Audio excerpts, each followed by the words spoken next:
Shalom, ya senang sekali bisa kembali kita bertemu di acara Sabda Youth malam hari ini. Oke, langsung aja, kita tidak sendirian, tentu ada teman-teman teman-temanku lah yang akan hadir menemani aku ngobrol-ngobrol malam hari ini.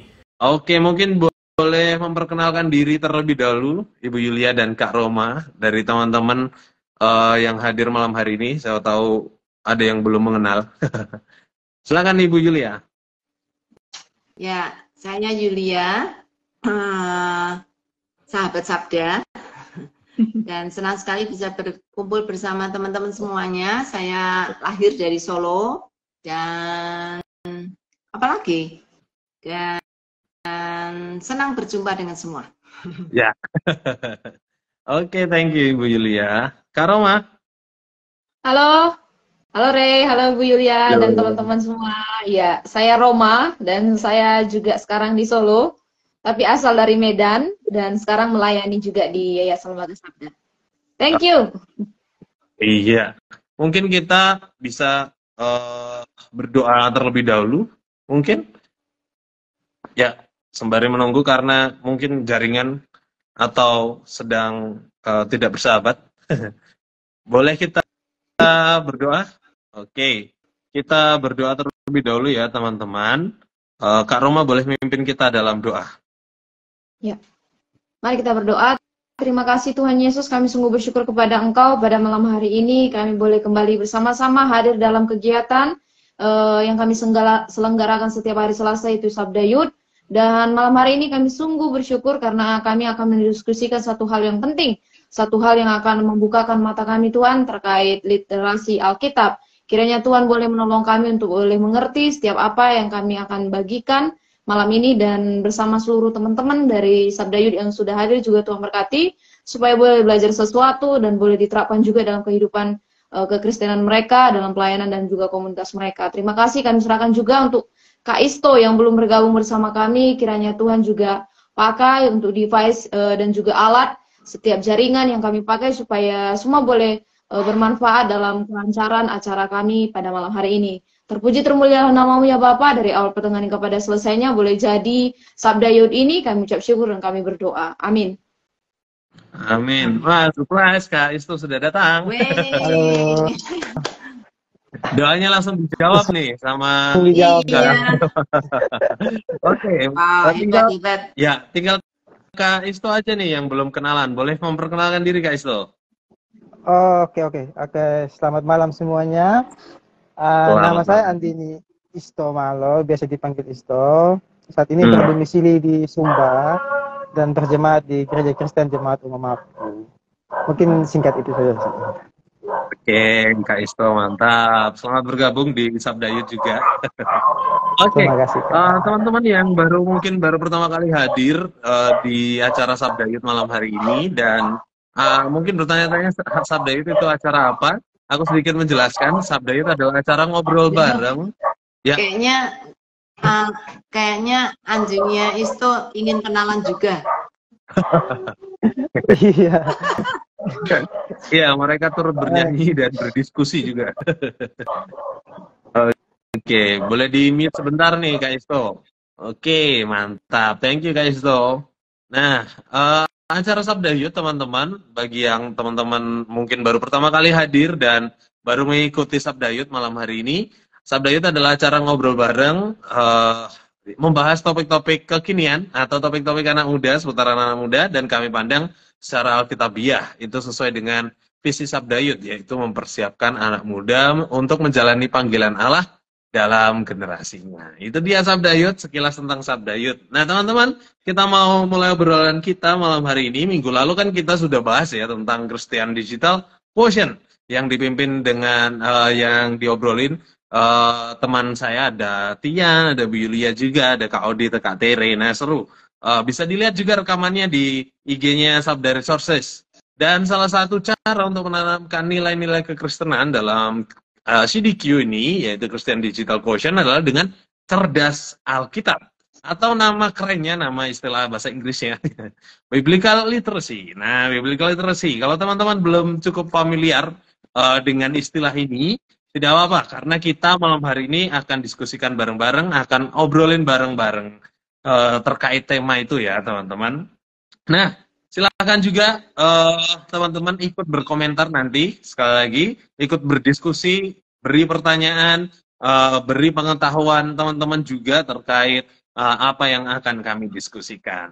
Oke, saya sapa sekali lagi ya semua teman-teman yang baru pertama kali hadir atau yang baru join, beberapa rekan-rekan, selamat malam semuanya. Karena juga ada beberapa rekan-rekan nih yang sudah beri komentar, memberi sapaannya. Ada Ibu Evi Broto yang menyapa adiknya nih. Halo adik-adikku Triske Yunike Melolo. Halo Kak Evi dan Kak Triske. Oke, selamat datang semua di Sabda Youth malam hari ini. Ada Kak Samuel Isra yang menyampaikan salam semuanya. Salam. Nah, oke, mungkin kita bisa mulai langsung. Nah, teman-teman, biblical literasi itu, bagi yang teman-teman belum tahu ya, ini istilah nih sedang ramai diperbincangkan atau diobrolin gitu dalam akademisi teologi ya. Alasannya cukup sederhana sebenarnya ya. Banyak orang mendefinisikan biblical literasi ini dari sudut pandang yang berbeda-beda. Kalau dilihat dari definisi katanya aja, itu kan terdiri dari dua kata, biblical dan literasi. Yaitu Alkitabiah, Bible gitu. Sedangkan literasi adalah kemampuan membaca atau menulis, seperti itu. Jadi kalau dua kata ini digabungkan berarti kemampuan untuk membaca Alkitab atau menulis Alkitab. Tapi apakah benar definisinya sesimpel itu atau sesederhana itu? Gimana menurut teman-teman? Ya. Ya, memang tidak sesimpel itu ya, walaupun memang artinya benar tuh, biblical literacy itu artinya kemampuan seseorang membaca, tapi bukan hanya membaca, karena literasi itu hanya membaca teks gitu ya. Tapi juga memahami. Jadi pembacaan bukan hanya berdasarkan apa namanya teks yang dibaca, tetapi dia juga memahami apa yang dibaca dan dia bisa memaknai apa yang dibaca. Paling tidak sampai di situ sih, walaupun mungkin itu pun juga kurang rasanya. Oke. Iya, aku cukup setuju sih sama Ibu Yulia karena tadi Ibu bilang bukan sekedar untuk membaca saja gitu, tapi sampai tahap memahami gitu. Nah, kemarin ketika kulik bagian ini tuh dapat satu quote dari Rick Dubus, dia katakan, kita itu nggak bisa menunjukkan kalau kemampuan literasi Alkitab kita itu keren, kalau hanya kita ikut lulus ujian atau bisa dikatakan lulus dengan CCA gitu ya. Mungkin teman-teman di sini tuh udah sering ikut CCA dari zaman sekolah minggu, ini hal yang sangat menyenangkan. Saya juga suka banget dulu kalau acara sekolah minggunya CCA. Tapi kalau kita udah dapat nilai yang bagus di CCA, apakah berarti literasi Alkitab kita udah baik, udah bagus kayak gitu kan? Belum tentu juga. Bagaimana kita harus mampu gitu mengerti tentang seluk-beluk Alkitab, benang merah Alkitab, dan juga kita bisa mengolah setiap info-info yang ada di Alkitab itu sampai tahap kita bisa mempraktekkan apa yang sudah kita gali di dalam Alkitab gitu. Jadi bukan hanya sekedar membaca, tetapi sampai tingkatan memahami. Ya, saya juga sih setuju sama apa yang telah diuraikan sama Kehei, Ibu Yulia dan juga Roma. Benar bahwa biblical literasi itu dapat diartikan sebagai kemampuan seseorang untuk membaca Alkitab. Tetapi memang tidak sesederhana itu. Saya membaca beberapa definisi tentang literasi, memang itu ada paradigma yang lama bahwa literasi itu dapat dimaknai sebagai membaca dan menulis. Nah, muncul sekarang paradigma baru sebagaimana saya kutip dari Valdo Semfima bahwa literasi itu merupakan suatu kegiatan untuk memahami, untuk melibatkan, menggunakan serta menganalisis teks. Nah, semua ini merujuk pada kemampuan yang lebih dari sekedar membaca dan menulis. Literasi merupakan kemampuan seseorang dalam mengelola, memahami informasi saat melakukan proses membaca dan menulis. Jadi, dasar dari biblical literasi memang perlu untuk membaca. Membaca dalam hal ini yang dilakukan secara dinamis, yang terus-menerus secara aktif. Contohnya kita membaca kitab Kejadian. Ini kita harus membaca secara beruntun, terus-menerus. Tapi kita memahaminya secara detail. Kita tidak mungkin membaca melompat-lompat Kejadian, terus kita baca di Wahyu, terus baca di Yohanes. Tapi biblical literasi itu membawa kita pada konsep untuk secara sistematis mempelajari Alkitab. Nice. Oke.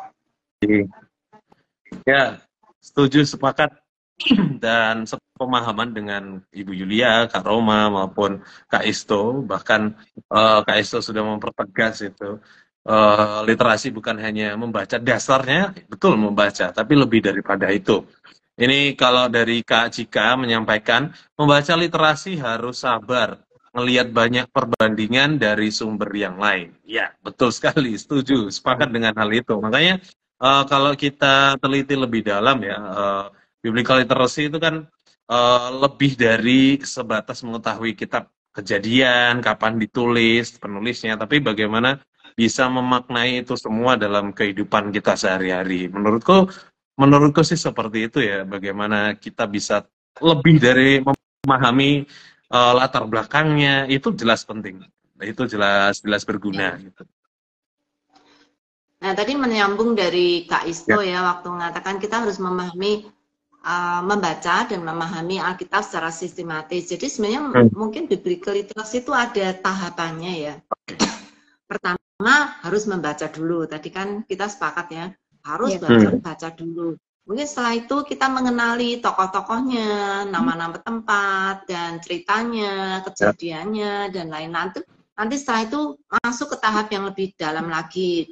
Setelah mengetahui cerita-ceritanya, terus makna dari cerita-cerita itu apa? Kan bukan hanya sekedar cerita saja, maknanya apa? Terus nanti lebih tinggi lagi, setelah mengetahui maknanya, terus apa hubungannya itu dengan saya? Oh, berarti kita harus juga menerapkan apa yang sudah diajarkan oleh Alkitab melalui cerita, melalui pembahasan atau apapun. Jadi memang biblical literacy itu bukan sesuatu yang kita bisa bisa dapatkan secara menyeluruh, tapi harus secara bertahap gitu ya, menurut aku.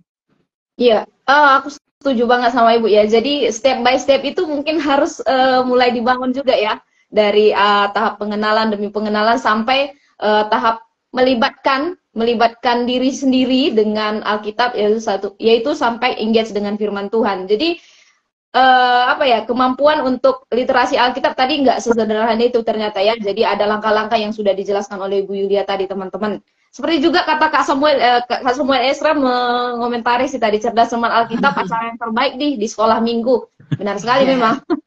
Sering dilakukan juga di sekolah minggu. Oke, termasuk termasuk menghafal ayat. Ya, termasuk menghafal ayat. Itu kayaknya juga menjadi bagian untuk sampai ke benar-benar biblical literacy ya. Iya.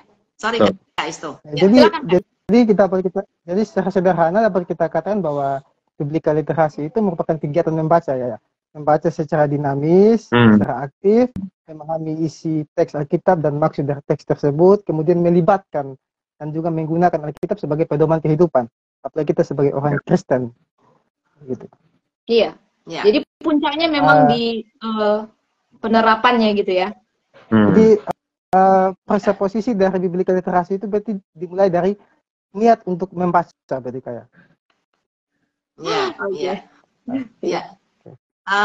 Pengen memperkaya istilah biblical literacy sih. Biblical literacy kalau diterjemahkan literal itu bahasa Indonesianya memang literasi Alkitab. Tapi sebenarnya ada banyak arti yang lain gitu, karena literasi Alkitab saja mungkin tidak cukup, karena literasi Alkitab tuh kesannya ya hanya bisa membaca Alkitab. Tapi sebenarnya ada istilah lain yang dipakai yang aku seneng gitu, itu melek Alkitab.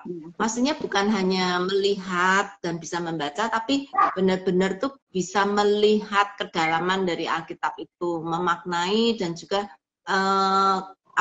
pesan utama dari Alkitab itu gitu. Nah, apalagi Alkitab tuh banyak buku ya, di dalamnya ada 66 buku. Jadi memaknai dan juga menghubungkan satu dengan yang lain semua kitab itu. Dan tadi Roma juga sempat bilang melihat benang merah gitu dari seluruh cerita di dalam Alkitab. Nah, kalau sampai bisa melihat benang merah dari seluruh kitab dari Kejadian sampai Wahyu, wow.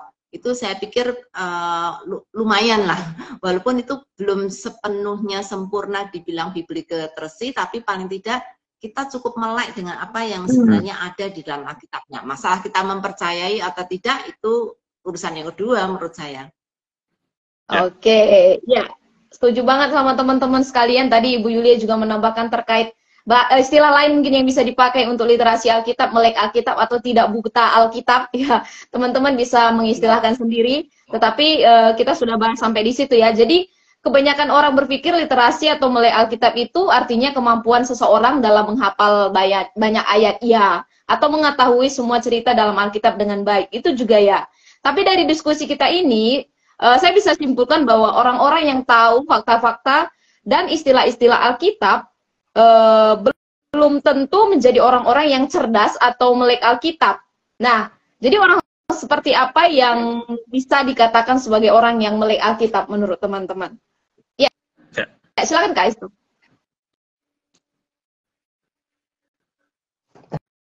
Betul sekali Kak Roma. Seperti tadi kita sudah bahas tadi bahwa literasi tidak saja membaca dan menulis, tetapi kita melakukan, menerapkan apa yang kita telah temukan dari Alkitab itu. Jadi dapat dikatakan bahwa orang-orang yang melek literasi, melek Alkitab itu adalah orang yang memang menggunakan Alkitab itu sebagai pedoman kehidupannya. Yang bertolak dari di mana dia membangun suatu kehidupan yang teratur membaca Alkitab, di mana dia mulai mengenal Alkitab secara perlahan-lahan, dimulai dari awal sampai pada akhirnya. Memang betul tidak secara sempurna kita dapat memahami Alkitab langsung dari Kejadian sampai Wahyu, tetapi jikalau kita tekun untuk berada di dalam proses biblical literasi, pasti kita akan menemukan benang merahnya. Nah, itu dia. Seperti Bu Yulia dan Kak Isto tadi juga udah singgung ya, Bu Yulia. Menarik benang merah, memahami bahwa dari kitab Perjanjian Lama dan Perjanjian Baru itu saling nyambung, ada satu cerita yang runtut juga, itu membutuhkan kecerdasan Alkitab atau mulai Alkitab itu tadi, karena memang orang yang kalau sudah dapat menarik benang merahnya itu pasti dapat memahami maknanya. Oh, maksud dari contohnya yang baru kita lewati Paskah Perjanjian Baru, ternyata ada benang merahnya di Perjanjian Lama, Paskahnya ada maknanya juga. Oh, kenapa harus Yesus mati di kayu salib? Oh, ternyata benang merahnya ada ceritanya. Itu membutuhkan kecerdasan Alkitab gitu, karena harus melek Alkitab. Seperti itu sih yang ku tangkap orang-orang yang melek Alkitab ini. Ya, orang-orang yang melek Alkitab itu juga menurut aku orang yang gimana ya? Yang tadi Kak Isto sebenarnya sudah mention juga sih, orang yang punya keteraturan di dalam membaca Alkitab. Keteraturan bukan hanya setiap hari, tapi juga urut. Yang tadi Kak Isto bilang ya, dari Kejadian, mungkin tidak harus dari Perjanjian Lama ya, mungkin dari Matius dulu selesai sampai Perjanjian Baru, lalu kemudian Perjanjian Lama. Jadi memahami secara urutan dan juga mempunyai sistematika, dan juga karena dia secara sistematis mempelajari itu, dia harus punya juga kemampuan untuk menggalinya, dan ada banyak alat-alat yang digunakan itu untuk menggali Alkitab, kan bukan cuma membaca doang gitu ya. Ada alat-alatnya, ada tafsiran, ada kamus, ada macam-macam. Jadi menurut aku orang yang melek Alkitab itu juga orang yang bisa menggunakan alat-alat dan juga mempelajari Alkitab itu untuk menggali dan juga mendapatkan makna yang lebih dalam dari apa yang disampaikan di dalam teks Alkitab. Iya, saya juga sebenarnya ingin menanggapi dan memberi kesimpulan sedikit dari teman-teman tadi. Jadi melek Alkitab itu bisa dikatakan sebagai seni, karena tadi kita bisa melihat benang merah ya dari Kejadian sampai Wahyu gitu. Jadi kita bisa menyatukan dari setiap cerita yang ada dan berpusat juga kepada Kristus. Jadi kita bisa melihat literasi Alkitab itu sebagai sebuah seni. Dan sebagai lainnya, literasi Alkitab juga tadi ya sebagai ilmu, kata Ibu Yulia, kita bisa menggali, mencari informasi, melihat budaya, konteks, dan teks yang sedang kita gali, dan tadi sampai menggunakan alat-alat studi Alkitab. Nah, ini juga menurutku penting gitu ya, karena kebanyakan orang selain kadang tidak teratur membaca Alkitab, juga hanya sekedar membaca tadi, tapi tidak menggunakan alat-alat, padahal kita sudah punya alat-alat digital yang sangat mumpuni untuk bisa menolong kita mempelajari Alkitab. Seperti itu sih dari aku. Oke, ini juga ada dari teman-teman yang menanggapi. Dari Kak Samuel tadi menanggapi tentang hafal ayat. Hafal ayat PR paling susah.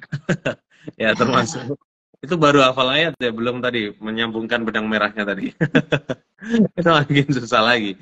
Nah, terus ada pertanyaan menarik nih terkait tadi ya teman-teman, terkait studi Alkitab, pendalaman Alkitab. Nah, dari Kak Nikos bertanya, dalam proses kita belajar literasi Alkitab atau Alkitabiah, apakah kita diperbolehkan melakukan kritik terhadap isi ayat atau pasal, seperti ketika melakukan kritik sastra sekuler? Nah, gimana menurut teman-teman? Apakah ada yang mau menyampaikan pendapatnya?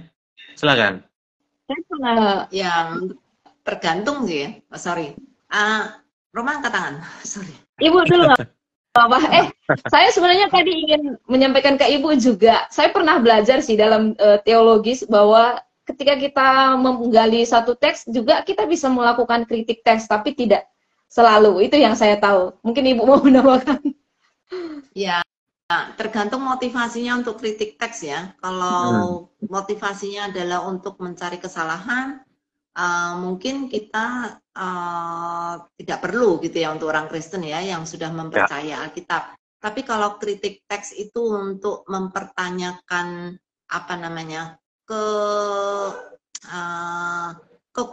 koherensi, maksudnya hubungan satu dengan yang lain, terus kemudian apakah itu sesuatu yang ada fakta, ada buktinya, atau apakah itu kebenaran yang secara sejarah bisa dibuktikan. Kalau kayak gitu sih masih oke gitu ya. Asal tujuannya bukan untuk meragukan Alkitab, tapi untuk mencari tahu apakah yang dikatakan Alkitab itu benar. Itu aku pikir oke sih, nggak masalah. Ya, Kak Isto? Iya, betul. Saya setuju. Dalam melakukan literasi Alkitab, memang kita harus benar-benar berhati-hati ketika kita berhadapan dengan teks. Kita boleh mengkritik teks, tapi dalam konteks yang memang perlu untuk kita kritisi. Dalam hal mengkritisi untuk menemukan makna yang sesungguhnya. Gitu kan? Ada yang dalam teks-teks itu ada yang biasanya makna hiperbola dan makna lain sebagainya. Memang kritik teks itu diperlukan di dalam melakukan hermeneutik ataupun penafsiran terhadap teks. Tetapi ingat, kita harus mendasari semuanya itu pada motivasi seperti Ibu bilang tadi, tapi saya membahasakannya sebagai presupposisi di dalam menafsirkan atau mengkritisi teks. Kita harus berada dalam presupposisi bahwa pertama, Alkitab tanpa salah, kedua, Alkitab adalah sumber pengetahuan yang benar yang mengarahkan kepada kehidupan. Yang ketiga, kita harus membangun presupposisi bahwa kita menafsirkan dengan melibatkan pertolongan Roh Kudus. Supaya apa? Supaya kita dapat menemukan maksud dan tujuan dari firman Tuhan itu dan mengaplikasikan dalam kehidupan kita. Itu Kak. Boleh nambahin satu?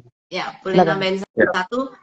Salah satu juga presuposisi yang dimiliki adalah dia harus menyadari bahwa kita adalah orang yang berdosa dan kita tidak bisa melihat seluruh kebenaran Alkitab dengan kacamata sendiri. Itu sebabnya tadi Kak Isto bilang harus ada Roh Kudus yang menolong, karena dengan Roh Kudus pengetahuan kita yang terbatas itu akan ditolong dan akan dijelaskan oleh Roh Kudus atau diterangi oleh Roh Kudus. Oke. Oke, ya. Ya, saya sangat menarik ya untuk kita bahas. Nah, sehingga untuk menjadi orang-orang yang melek Alkitab pasti tidak terjadi dalam satu malam ya. Bahkan ada orang yang sudah terlahir dalam keluarga Kristen ataupun anak-anak seorang gembala sekalipun, ketika beranjak dewasa belum tentu dia memiliki kemampuan literasi Alkitab yang baik. Nah, menurut teman-teman nih, banyak nggak sih di sekitar kita, orang di sekitar kita itu yang melek Alkitab? Oke. Ini ya.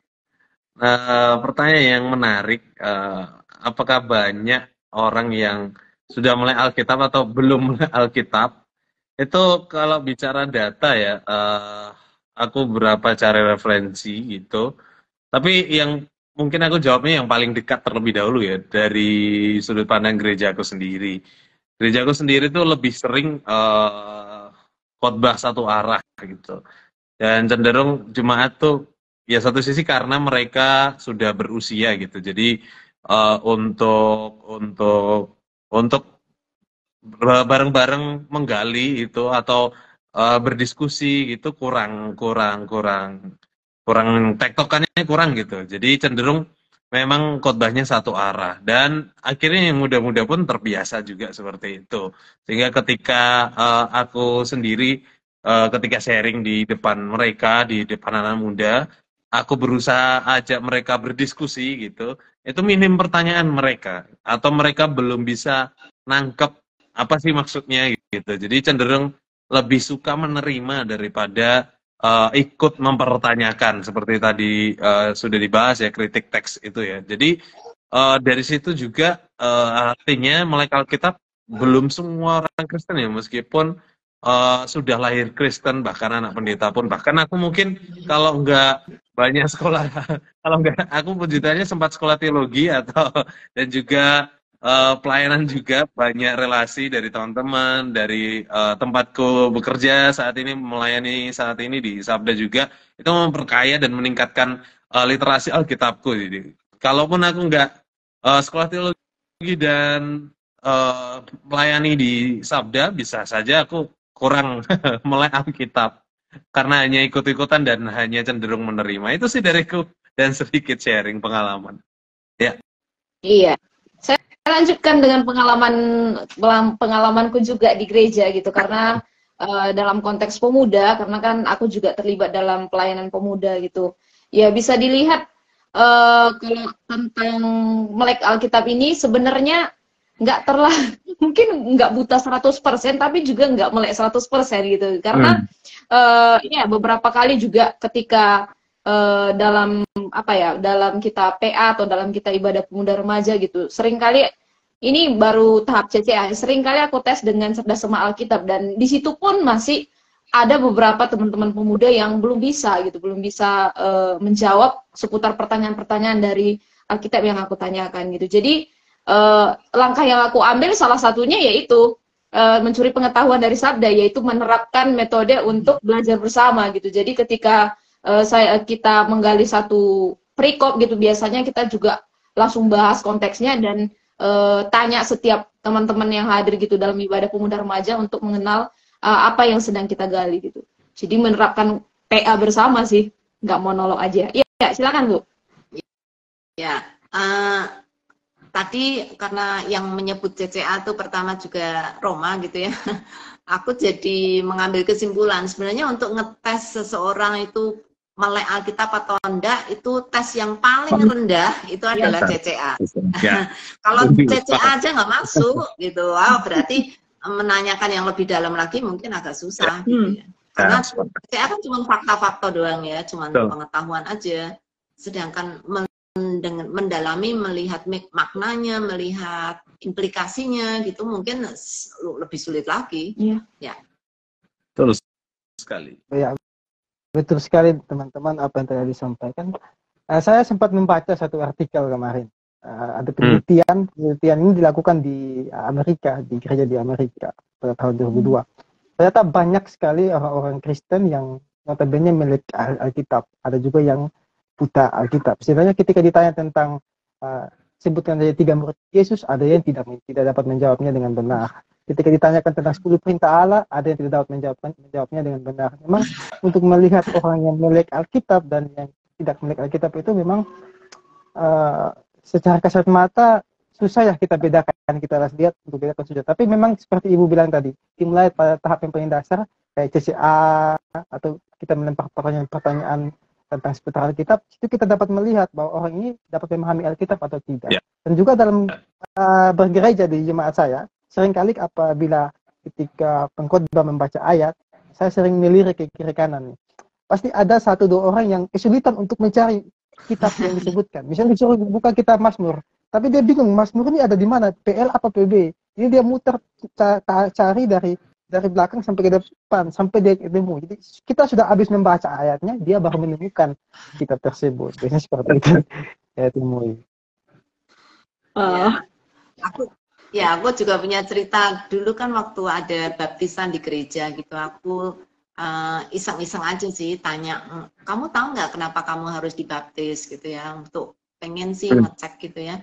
Ternyata mereka terdiam gitu, nggak langsung bisa jawab gitu, tapi bukannya semua orang Kristen harus dibaptis gitu ya. Jadi itu jawaban yang aku pikir sama sekali tidak mencerminkan iman Kristen yang dimaknai gitu ya. Nah, semua orang kan harus dibaptis kalau dia orang Kristen gitu. Jadi nggak bisa memberikan jawaban yang signifikan untuk imannya gitu. Kenapa you harus dibaptis? Jadi ya orang tuanya Kristen ya kalau sudah gede ya harus dibaptis gitu ya. Jadi itu juga itu menunjukkan bahwa dia sebenarnya buta Alkitab, itu nggak ngerti makna yang sesungguhnya kenapa kita melakukan sesuatu yang memang ada hubungannya dengan perintah dari Alkitab. Iya, jadi Kak Roma, mau silakan. sorry aku lupa angkat tangan, sorry. Iya, jadi angkat tangan duluan loh. Aduh. Silakan. Kita semangat banget soalnya mau diskusi nih. Ya, apalagi Ya, ada aku perhatikan pertanyaan dari juga sih Tatiana. sebenarnya ada banyak banget konsekuensi kalau kita nggak melek Alkitab kayak gitu ya. Dari tadi hanya endingnya kayak ikut-ikutan aja kenapa dibaptis. Karena dari kecil memang harus disuruh orang tua dibaptis atau lain sebagainya, itu kan karena ya secara identitas mungkin kita Kristen dari kecil gitu. Nah, pendapat lain menurutku ya konsekuensinya kita jadi hanya berasumsi Allah itu seperti ini, Allah itu seperti itu gitu. Jadi kita nggak punya kebenaran yang benar mutlak dari yang sudah kita ketahui gitu tentang Allah gitu. Jadi kita hanya berasumsi tanpa melihat dari konteks Alkitab siapa Allah yang kita kenal gitu. Jadi bahaya juga kalau kita nggak melek secara Alkitab ya, kita perlu juga perhatikan bahayanya sih. Ya, itu dia, sepakat. Justru aku malah akhirnya nyambung dengan pernyataan Kak Roma gitu. Aku sempat baca melek Alkitab atau biblical literacy ini memang berangkat dari hal yang mendasar, siapa Allah, siapa diri kita gitu-gitu. Jadi memahami hal-hal yang esensial itu termasuk dari melek Alkitab gitu. Dan ini juga ada pertanyaan yang menarik dari Kak Vian 03. Kak Vian nih. Kak, bagaimana solusi untuk di kalangan anak muda saat ini yang mungkin sudah teratur dalam membaca Alkitab, tetapi belum mampu menggali atau memahami karena belum punya dasar Alkitab sama sekali. Dan ini sepertinya juga pendapat atau tanggapan dari rekan-rekan yang memberi komentar ini nyambung dengan komentarnya Vian. Jadi dari email, Ayo PA tidak hanya baca Alkitab, tapi juga menggali Alkitab. Nah, itu salah satu bagian dari jawaban ya. Bisa dilengkapi teman-teman. Atau Kak Roman lagi mau jawab nih, yang biasa di Ayo PA dengan Bu Yulia. Promo.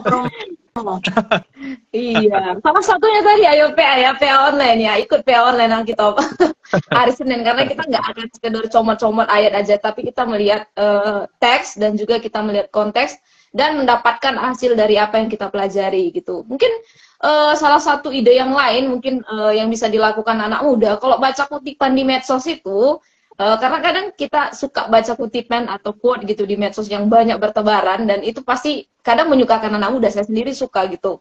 Jangan sampai hanya tahap membaca potongannya saja gitu. Kalau hanya sampai membaca potongannya saja, ya banyak orang juga yang bisa melakukannya gitu. Karena kadang kita mungkin, oh saya sudah membaca Alkitab karena saya sudah lihat quote di Instagram misalnya. Padahal kan nggak sesederhana itu dalam mulai membaca firman Tuhan ya. Harusnya kalau kita udah lihat quote misalnya Amsal 4 ayat 24, berarti kita harus masuk ke Alkitab. Sebenarnya Tuhan ngomong apa nih di Amsal gitu. Jadi sampai tahap mau memahami gitu. Tapi dorongannya mungkin dari baca quote dulu, habis itu ya tergerak sendirilah, terdorong untuk mendalami firman yang ada di quote tersebut, itu sih.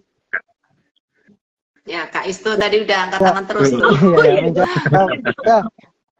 Mencoba menjawab, memberikan solusi kepada Kak Viana sih, bagaimana dia sudah membaca Alkitab secara teratur, tetapi belum mampu untuk memahami dan menggali.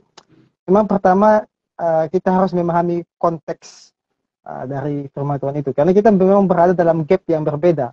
Kita ada gap yang sangat jauh antara konteks kitab dengan konteks kita saat ini. Di mana konteks Alkitab waktu ditulis, waktu diwartakan, dan pada zaman kita saat ini. Sehingga ketika kita ingin memahami Alkitab, kita harus tahu terlebih dahulu maksud ayat teks itu pada konteks kehidupan pada zaman itu seperti apa.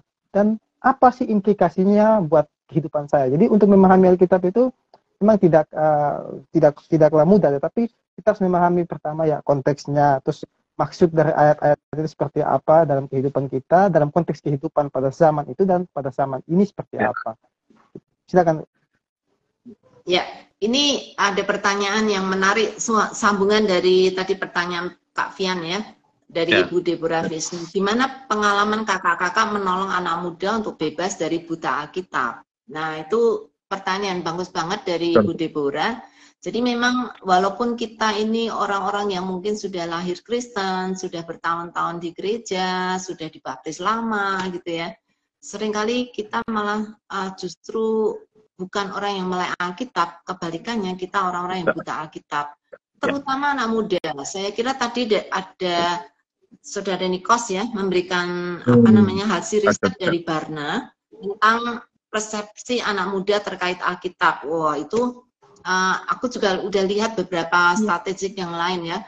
Semakin ke sini harusnya kan Alkitab lebih akses kepada Alkitab kan lebih gampang banget gitu dibandingkan zaman dulu ya, dengan adanya digital dan lain-lain tuh hampir semua orang bahkan dari semua agama mereka tuh bisa membaca Alkitab anytime, anyway gitu ya, dan kapan saja. Tetapi justru sekarang ini zaman yang paling sedikit anak muda membaca Alkitab. Why? Nah ini teman-teman semua nih, boleh bantu Ibu Deborah Wisnu nih, gimana caranya menolong anak muda ini bisa untuk terhindar dari buta Alkitab. Silakan Kak Isto. Saya ingin menanggapi sih dari yang ingin menyambung apa yang Ibu dia katakan barusan. Sungguh ironis di tengah kebebasan kita untuk membaca Alkitab, memilih Alkitab, masa justru kita kerap kali tidak membaca dan mempelajari. Jika kita pelajari dalam kisah para rasul di mana jemaat Kristen muda-muda itu ditekan, terhimpit, sulit dapat membaca Alkitab, ataupun jangan kita pada konteks Alkitab, tetapi kita lihat kayak macam di negara tetangga lainnya seperti di Korea atau di Cina, ada orang-orang yang memang tidak dibebaskan untuk dapat membaca Alkitab, bahkan beribadah pun tidak dapat beribadah dengan leluasa. Nah, di tengah kita yang diberikan kebebasan untuk membaca, untuk memilih Alkitab, justru kadang kita menjadikan Alkitab itu sebagai, boleh dikatakan secara kasar, bantal tidur. Jadi, tidak membaca Alkitab, kita simpan sebagai harta karun kadang-kadang. Jadi sungguh ironis. Ya, sangat ironis. Ya. Kalau memang teman-teman concern gitu ya dengan kebutuhan anak muda, mungkin bisa share tips-tips apa yang bisa dipakai gitu ya untuk membuat anak muda excited dengan Alkitab. Tadi kayaknya Kak Samuel sudah memberikan ide tuh. Adakan CCA dong di Sabda. Udah pernah Samuel, you nggak ikut. Kita setiap tahun ya. Kayaknya setiap tahun kita selalu mengadakan CCA. Ini sekali ini Kak Samuel harus ikut. Nanti biasanya sekitar bulan Oktober ya. Oh. Ayo, ini Oktober kita akan adakan CCA, jadi anak-anak muda boleh ikut nih, boleh mengetes diri sendiri. Boleh. Oke teman-teman, ada satu tanggapan nih dari Kak Anju. Menurut saya orang yang melek Alkitab adalah orang yang jeli menggali Alkitab dan mengandalkan Roh Kudus saat menggalinya. Saya bersyukur dengan kuliah di STT menolong saya untuk melek Alkitab. Wah, tapi nggak semua orang nih bisa STT. Semua orang harus sekolah STT nih kayaknya. Oke, thank you untuk tanggapannya. Nah, itu dia. Kalau baca komentar dan mungkin pengalamanku Kak Roma, Anju kayaknya masuk STT menjadi salah satu tips supaya melek Alkitab. Tapi kan ya Kak Roma sudah bilang tadi ya, nggak semua harus masuk STT. Jadi kalau aku boleh kasih tips sih, mulai dari diri sendiri ya.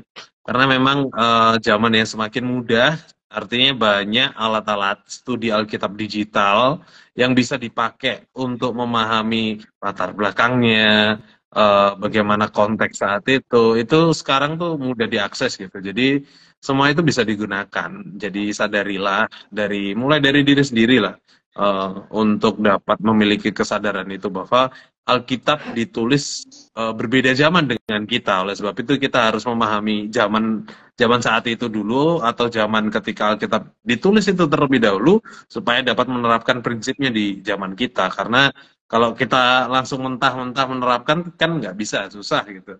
Karena udah berbeda zaman. Jadi dari situ aja udah meningkatkan kesadaran kita, atau dapat tips baru untuk mulai Alkitab ini kita miliki. Seperti itu sih kalau dariku. Dari teman-teman mungkin bisa menambahi.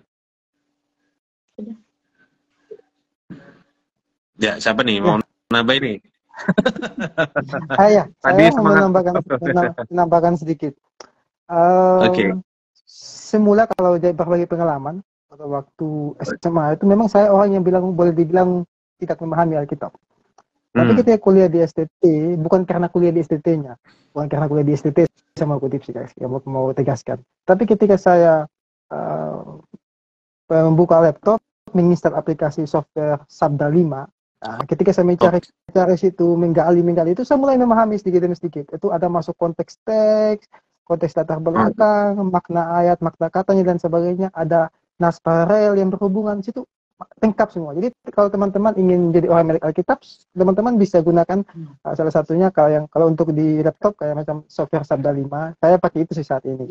Itu sangat bagus. Saya hari ini ada Alkitab, ada Sabda 5. Penuh deh udahan alat-alatnya. Oke, mungkin dari teman-teman yang lain. Tadi Kak Isto sebenarnya sudah sempat nyebut sebelumnya ya, membaca Alkitab secara teratur. Itu juga merupakan salah satu cara untuk kita bisa semakin melek Alkitab. Nah, adakanlah itu bagi anak-anak muda membaca Alkitab secara teratur. Tapi jangan cuma membaca doang, ya anak muda males lah. Anak muda sekarang siapa sih yang suka membaca? Nah, mungkin harus didramakan, ya harus dipakai games, gitu ya. Pakai games dan pakai didramakan sehingga menarik. Jadi kuncinya adalah kita harus kreatif menolong anak-anak muda untuk bagaimana membaca Alkitab dengan cara yang lebih fun, gitu ya, lebih menyenangkan. Bukan cuma membaca satu persatu, nanti sebelum selesai membaca udah tertidur. Ya, jadi kreatif bagaimana anak muda bisa membaca Alkitab dengan cara yang lebih fun dan lebih menyenangkan untuk mereka. Ya. Ada tips lain? Iya. Ini dari kalau aku sih tambahannya bahaya kalau banyaknya distraksi ya, di HP kita kan banyak banget distraksi tuh. Perhatikan aja terus distraksi itu gitu untuk jangan semakin terjebak, karena yaitu namanya digital pasti banyak distraksi. Jadi teman-teman harus menyadari kalau kita memang ingin, ya itu tadi ya dari diri kita lagi, kalau kita ingin mau bertumbuh, mau mengenal siapa Allah yang kita ingin kenal gitu ya, kalau kita harus menyediakan satu waktu ya, kalau bisa hilangkan semua distraksi khususnya notifikasi tuh yang bisa membuat kita akhirnya nggak jadi lagi baca Alkitab atau nggak jadi lagi menggali Alkitab. Ibu Deborah bilang juga nih ada Badeno, ya baca dengar nonton juga salah satunya bisa dipakai. Tambah lagi endorse kita. Oke, mantap. Sudah lengkap nih berarti ya. Ada IOPA, ada Sabda 5, ada Badeno, dan juga tips-tips tadi yang sudah memperkaya. Dan juga dari Kak Nikos yang juga bukan hanya untuk diri sendiri, tapi peduli juga untuk orang lain. Orang yang melek Alkitab adalah mereka yang mau berbagi kabar baik ke orang lain supaya firman Tuhan juga membuka mata mereka yang belum mengenal kasih-Nya. Setuju sekali, Kak Nikos. Ya, Kak Nikos ini sepertinya penginjil di era digital nih, mantap sekali. Oke.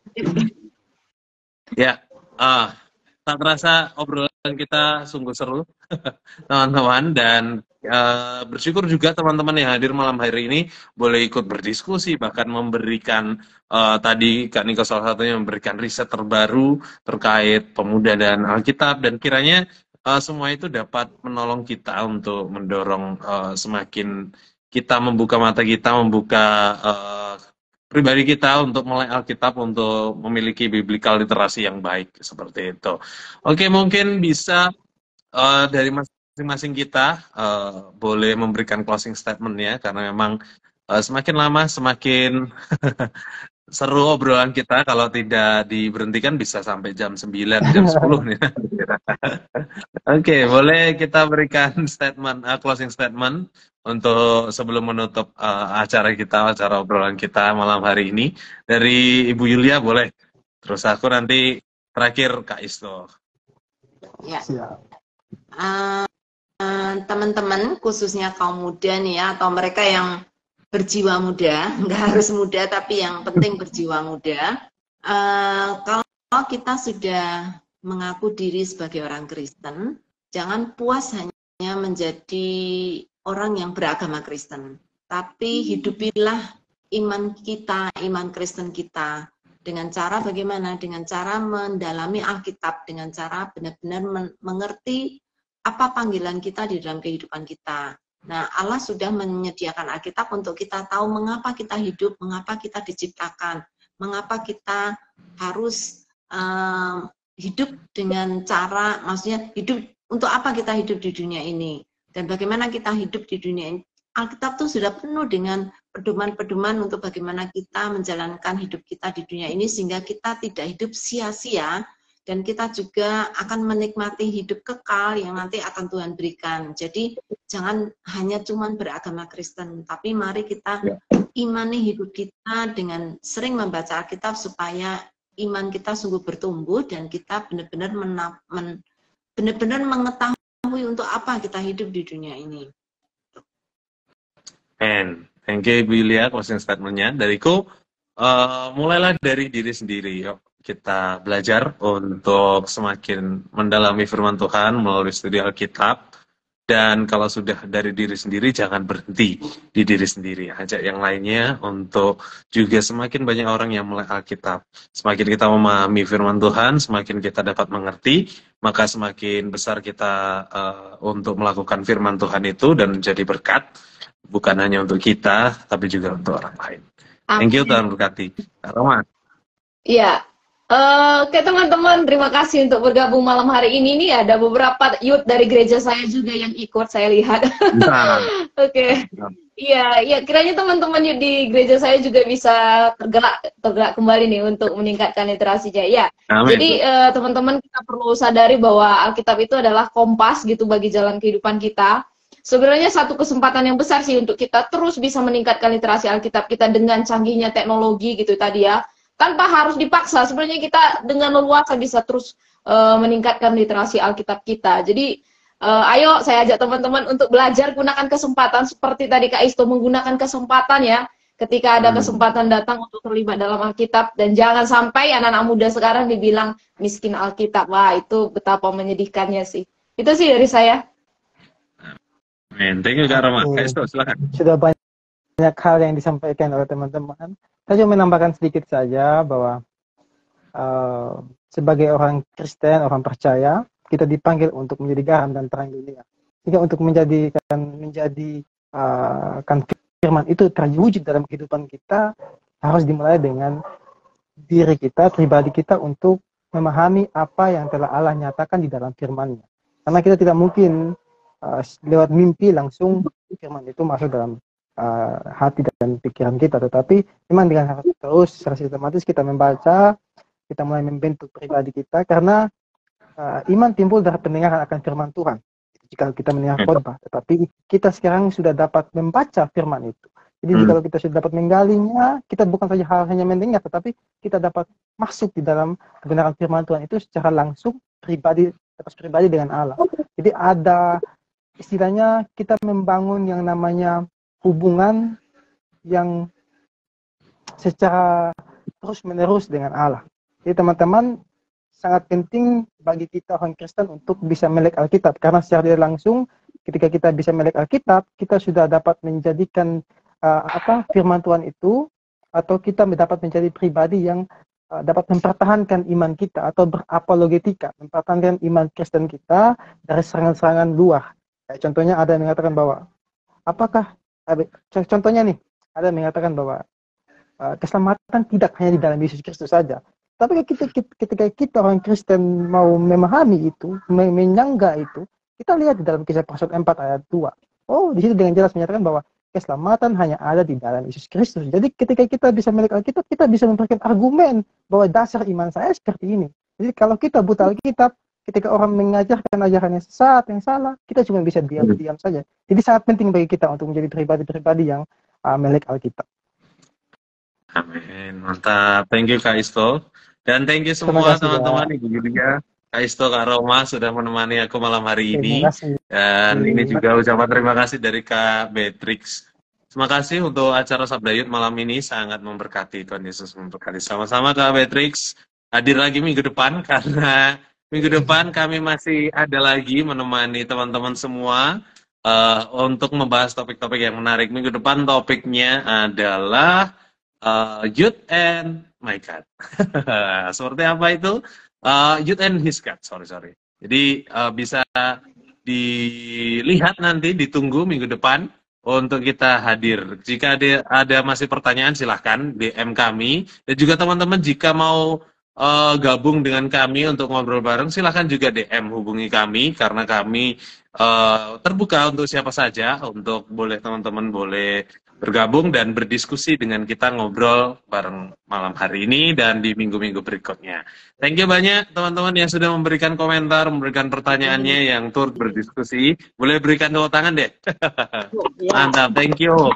Meramaikan obrolan kita malam hari ini, karena tanpa kalian juga tentu obrolan kita ya segini-gini aja, tapi dengan adanya kalian semakin bisa memperdalam. Oke, dari Kak Patrick siap dari Papua, mantap. Tuh, ternyata Kak Patrick dari Papua nih, sudah tengah malam, sudah cukup malam di sana ya. Oke, dari Kak Cika, sedihnya minggu depan nggak bisa join karena pelayanan singer di doa Selasa. Wah, tidak apa-apa Kak, minggu depannya lagi kami masih hadir. Oke, dari Kak Mulyanti Ramba, terima kasih Sabda Yud, Tuhan berkati, thank you banyak. Oke, thank you banyak semua teman-teman. Baik Bu Yulia, sekali lagi Kak Roma, Kak Isto, dan juga semua teman-teman yang hadir malam hari ini. Sekali lagi saya ucapkan terima kasih. Kita pamit undur diri. Sebelum kita mengakhiri live kita malam hari ini, kita akan berdoa. Minta Kak Isto boleh memimpin kita dalam doa. Mari kita berdoa. Bapak Surgawi, kami mengucap syukur karena kami boleh selesai dalam pembahasan biblika literasi yang dilaksanakan oleh Sabda Yud. Kiranya apa yang telah kami diskusikan, apa telah kami bagikan pada malam hari ini dapat membangunkan semangat kita sebagai orang Kristen, khususnya teman-teman yang menontonnya ada di rumah, agar menjadi pribadi yang mau untuk senantiasa belajar terus untuk membaca kebenaran firman Tuhan dan menjadikan firman itu dalam kehidupannya sebagai pedoman kehidupannya. Bapak Surgawi, berkati terus pelayanan yang dilaksanakan oleh Sabda Yud, sehingga banyak orang yang menjadi percaya, banyak orang yang menjadi semakin beriman, semakin diteguhkan dalam imannya kepada Yesus Kristus. Dan Yesus Kristus, kami mengucap syukur dan berdoa kepada Bapa di surga. Amin. Amin. Amin. Thank you semua. Sampai jumpa minggu depan. Terima kasih, Mighty for God.